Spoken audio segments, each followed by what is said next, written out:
ಬೆಳ್ಳಂಬೆಳಗ್ಗೆ ರಾಮ ಮಂದಿರದಲ್ಲಿದ್ದೀನಿ. ಬೆಳಗ್ಗೆ ಬಂದ ತಕ್ಷಣ ಶ್ರೀರಾಮನ ದರ್ಶನ ಆಯಿತು. ನಿಮಗೂ ಕೂಡ ರಾಮನ ದರ್ಶನ ನ್ಯೂಸ್ ಫಸ್ಟ್ ಮೂಲಕ ಮಾಡಿಸಿದ್ವಿ ಅಂತ ಹೇಳಿ ನಾನು ಭಾವಿಸ್ತೀನಿ. ಸೊ ಈ ರಾಮ ಮಂದಿರದ ಅಧ್ಯಕ್ಷರು ಶ್ರೀಧರ್ ಅವರು ನಮ್ಮ ಜೊತೆಗಿದ್ದಾರೆ. ಅವ್ರನ್ನ ಮೊದಲಿಗೆ ಮಾತಾಡ್ಸೋಣ. ಸರ್, ಜೈ ಶ್ರೀರಾಮ್. ಜೈ ಶ್ರೀರಾಮ್. ಎಲ್ಲರಿಗೂ ಶುಭ ಮುಂಜಾನೆ, ರಾಮೋದಯ. ನೀವು ಹೇಳ್ದಂಗೆ ನಿಮಗೂ ಕೂಡ ರಾಮೋದಯ ಸರ್. ಸರ್, ಇವತ್ತು ಇಲ್ಲಿ ಈ ದೇವಸ್ಥಾನದಲ್ಲಿ, ಈ ಪವಿತ್ರ ಸ್ಥಳದಲ್ಲಿ ಯಾವೆಲ್ಲ ಪೂಜಾ ಕೈಂಕರ್ಯಗಳು ಜರುಗ್ತವೆ, ಏನೆಲ್ಲ ಕಾರ್ಯಕ್ರಮಗಳಿದಾವೆ ಸರ್? 3 ಗಂಟೆಗೆ ಬೆಳಗ್ಗೆ ಇದು ಅಭಿಷೇಕ ಆಯಿತು ರಾಮಮೂರ್ತಿಗೆ. ಅದಾದಮೇಲೆ ಭವ್ಯವಾದ ಅಲಂಕಾರವನ್ನು ಈಗಷ್ಟೇ ನೀವೆಲ್ಲ ನೋಡಿದ್ದೀರಾ. 6 ಗಂಟೆಗೆ ಮಹಾಮಂಗಳಾರತಿ ಆಗುತ್ತೆ. ಮಹಾಮಂಗಳಾರತಿ ಆದ ನಂತರ ದರ್ಶನಕ್ಕೆ ಭಕ್ತಾದಿಗಳೆಲ್ಲ ಬರ್ತಾರೆ. 8 ಗಂಟೆಗೆ ಮಂಗಳವಾದ್ಯದೊಂದಿಗೆ ಕಲ್ಚರಲ್ ಕಾರ್ಯಕ್ರಮ ಸ್ಟಾರ್ಟ್ ಆಗುತ್ತೆ. ಅದು ನಿರಂತರ ರಾತ್ರಿ 10 ಗಂಟೆ ತನಕನೂ ಜರುಗ್ತಾ ಇರುತ್ತೆ.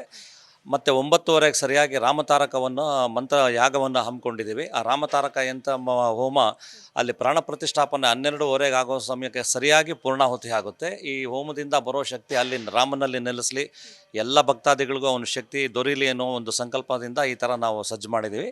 ಮತ್ತು ಸುಮಾರು 10,000ಕ್ಕೂ ಹೆಚ್ಚು ಭಕ್ತಾದಿಗಳು ಬರೋ ಪ್ರತೀಕ್ಷೆ ಇದೆ. ನಿರಂತರ ತೀರ್ಥ ಪ್ರಸಾದ ಸೇವೆಯನ್ನು ಮತ್ತು ಅಯೋಧ್ಯೆಯಿಂದ ಬಂದಿರುವ ಅಕ್ಷತೆಯನ್ನು ಭಕ್ತಾದಿಗಳಿಗೆ ಹಂಚುವ ಕಾರ್ಯಕ್ರಮವನ್ನು ಹಮ್ಮಿಕೊಂಡಿದ್ದೀವಿ ನಾವು. ಓಕೆ, ನ್ಯೂಸ್ ಫಸ್ಟ್ ಕೂಡ ರಾಮನ ದರ್ಶನ ಸೇವೆಯನ್ನ ಮಾಡಿಕೊಡ್ತಾ ಇದೆ. ಆ ಸದವಕಾಶ ನಮಗೆ ಸಿಕ್ಕಿರೋದಕ್ಕೆ ತುಂಬಾ ಖುಷಿ ಆಗ್ತಿದೆ. ಏನು ಹೇಳ್ತೀರಾ? ನಾನು ಇವತ್ತು ಬೆಳಗ್ಗೆ 6 ಗಂಟೆಯ ಲೈವ್ ಏನಿದೆ ಇಲ್ಲಿಂದನೇ ಶುರು ಮಾಡ್ತಾ ಇದ್ದೀನಿ.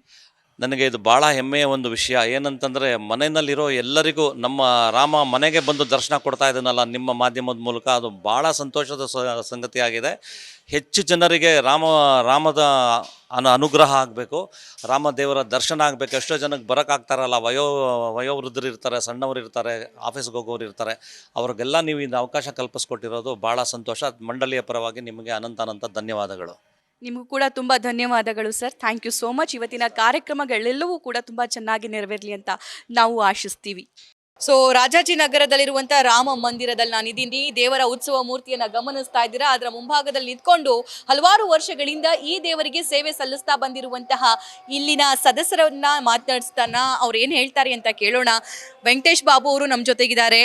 ಸರ್, ನಮಸ್ಕಾರ. ಜೈ ಶ್ರೀರಾಮ್. ಜೈ ಶ್ರೀರಾಮ್ ಮೇಡಮ್. ಓಕೆ ಸರ್, ನಿಮ್ಗೆಷ್ಟು ಆನಂದ ಆಗಿದೆ, ನಿಮ್ಗೆಷ್ಟು ಖುಷಿ ಆಗಿದೆ ಅಂತ ನಾನು ಕೇಳಲ್ಲ ಸರ್. ಯಾಕಂದ್ರೆ ಎಷ್ಟು ಆನಂದ, ಎಷ್ಟು ಖುಷಿ ಆಗಿದೆ ಪ್ರತಿಯೊಬ್ಬ ಭಾರತೀಯನಿಗೂ ಅಂತ ನಾನು ಊಹಿಸಬಲ್ಲೆ. ಆದ್ರೆ ಸಾಕಷ್ಟು ವರ್ಷಗಳಿಂದ ಸೇವೆ ಮಾಡ್ಕೊಂಡ್ ಬಂದಿದ್ದೀರಾ. ಇವತ್ತು ಏನೆಲ್ಲ ಸೇವೆಗಳಿದಾವೆ ಸರ್? ಮೇಡಮ್, ಇವತ್ತು ಬೆಳಿಗ್ಗೆ 3 ಗಂಟೆಗೆ ಅಭಿಷೇಕ ಆಗಿದೆ. ಈಗ ಅಲಂಕಾರ ಆಗಿದೆ. 8 ಗಂಟೆಗೆ ಮಹಾಮಂಗಳಾರತಿ ಇರುತ್ತೆ. 9:30ಗೆ ರಾಮತಾರಕ ಹೋಮ ಸ್ಟಾರ್ಟ್ ಆಗುತ್ತೆ. ಅಯೋಧ್ಯೆಯಲ್ಲಿ ರಾಮ ಜನ್ಮ ಪ್ರತಿಷ್ಠಾಪನೆ ಆಗೋ ಟೈಮ್ಗೆ ಇಲ್ಲಿ ಪೂರ್ಣಾವತಿ ಮಾಡಿ ಮಹಾಮಂಗಳಾರತಿ, ಅಭಿಷೇಕ ಎಲ್ಲ ಮಹಾಮಂಗಳಾರತಿ ಇರುತ್ತೆ. ನಂತರ ಇಡೀ ದಿವಸ 8 ಗಂಟೆಗೆ ಭಜನಾ ಕಾರ್ಯಕ್ರಮ ಸ್ಟಾರ್ಟ್ ಆದರೆ ರಾತ್ರಿ 10 ಗಂಟೆವರೆಗೂ ಭಜನಾ ಕಾರ್ಯಕ್ರಮ ಇರುತ್ತೆ. ನಿರಂತರ ಪ್ರಸಾದನೂ ಇರುತ್ತೆ ಮೇಡಮ್. ಇವತ್ತು ಇಷ್ಟು ಕಾರ್ಯಕ್ರಮ ಹಮ್ಮಿಕೊಂಡಿದ್ದೀವಿ ಇವತ್ತು. ಸೊ ನಿರ್ವಿಘ್ನವಾಗಿ ಇವತ್ತಿನ ರಾಮನ ಪ್ರಾಣ ಪ್ರತಿಷ್ಠಾಪನೆ ಆಗಲಿ ಅಂತ ಹೇಳಿ ದೇಶದಲ್ಲಿರುವಂಥ ಎಲ್ಲ ದೇವಸ್ಥಾನಗಳಲ್ಲೂ ಪೂಜೆ ಕೈಂಕರ್ಯಗಳನ್ನು ನೆರವೇರಿಸಲಾಗ್ತಾ ಇತ್ತು. ಇವತ್ತು ಕೂಡ ವಿಶೇಷ ಪೂಜೆ, ಹೋಮ ಹವನ ಎಲ್ಲ ಕೂಡ ಇದೆ. ಸೊ ಇಲ್ಲಿ ಏನೆಲ್ಲ ಪೂಜೆ ಮಾಡ್ಕೊಂಡು ಬಂದಿದ್ದೀರಾ ಸರ್?